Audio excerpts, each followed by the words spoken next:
저는 개인적으로 미국이 금리 인하를 하면서 시장의 유동성이 더욱더 완화될 수 있고 주식시장이 올라갈 수 있다는 구조는 저도 기대하고 좋아하는 사람이에요. 근데 우리가 이 생각은 항상 하고 있어야 돼요. 금리 인하, 연준은 금리 인하를 절대 섣불리 쉽게 결정할 수 없다. 지금도 하반기 인하라고 하지만 하반기 언제부터 어떻게 할 건지 명확한 플랜이 나와 있는 게 아니고 연준은 신중할 수밖에 없다. 왜 그러냐면은 이건 제 개인적인 생각입니다. 공감을 하실지는 모르겠는데 코로나가 터지면서 각국의 정부, 각국의 중앙은행들이 돈을 엄청나게 풀었잖아요. 한국도 분명 돈을 많이 푼 거는 맞지만 미국 같은 경우는 한국에 비교도 안 되게 돈을 많이 풀었습니다. 그래가지고 미국의 뭐 가계 예금 잔고나 M2 통화율 이런 지표들, 좀 유동성과 관련된 지표들을 보면은 코로나 당시부터 굉장한 급증세를 보였어요. 원래도 우상향을 하고 있었지만 엄청난 폭등을 보이다가 자 이러다가 이제 금리 인상을 시작하죠. 금리 인상을 하면서 다시금 돈을 회수하기 시작합니다. 그러면서 이 가계 예금 잔고가 꺾이는 모습이 나오긴 나와요.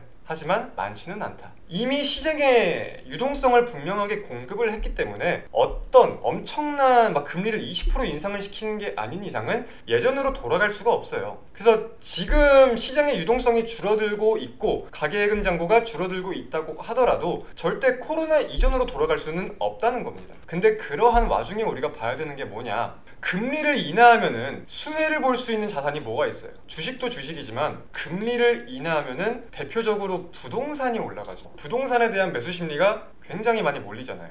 그럼 우리는 이 구조를 생각을 해봐야 돼요. 부동산 값, 즉 주거비가 올라간다라는 거는 임대비의 상승을 초래할 거고요. 임대비의 상승은 당연히 물가의 상승을 초래할 겁니다. 물가의 상승은 또 인건비의 상승을 초래할 수가 있을 거고 이러한 구조가 다시금 만들어지면서 걷잡을 수 없게 물가가 또 치고 올라갈 수 있는 가능성을 따져봐야 된다는 거예요. 자, 한국 같은 경우는 수출로서 GDP를 성장시켰고요. 중국 같은 경우는 부동산으로 GDP를 성장시켰고요. 미국 같은 경우는 서비스, 소비와 관련된 내용들을 가지고 GDP를 성장시킨 국가예요. 그래서 우리가 미국 같은 경우는 서비스 물가에 대해서 더욱더 주목을 할 수밖에 없는 건데 미국의 CPI 비중을 좀 본다고 하면은 부동산의 비중이 굉장히 높습니다. CPI 중에 가장 높은 비중을 차지하는 게 주거비예요. 30%가 넘는 걸로 알고 있고 근데 이러한 주거비의 상승으로 다시금 걷잡을 수 없는 물가 상승이 도래한다? 또 그러면 금리 인상을 생각할 수밖에 없는 거겠죠. 한번 금리 인하 사이클을 타면은 계속해서 그 국면을 유지를 해야 되는데 그렇기 때문에 이 시도하는 게 신중할 수밖에 없다는 거예요.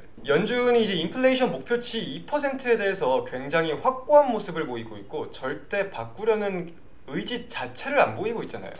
반대로 생각하면 되게 당연한 거다. 이런 내용이 아닐까 싶습니다. 결론은 금리 인하 쉽지 않다. 한다고 하더라도 무조건 상승장에 오는 게 아니라 물가, 경기, 금리에 초점을 두고 증시는 계속해서 움직일 가능성이 있다는 거예요. 금리 인하하고 물가 다시 폭등하면은 어떤 구조가 나올지 뻔히 아실 거고 그래서 무조건 너무 금리 인하에 초점을 두지는 않으셨으면 좋겠습니다. 그게 엄청난 강세 호재고 상승장의 출발이고 몰빵을 해야 되는 시그널이고 물론 그럴 수도 있지만 우리는 주식쟁이, 양방향성의 가능성을 따져봐야 되는 주식쟁이인 거다. 아셨죠?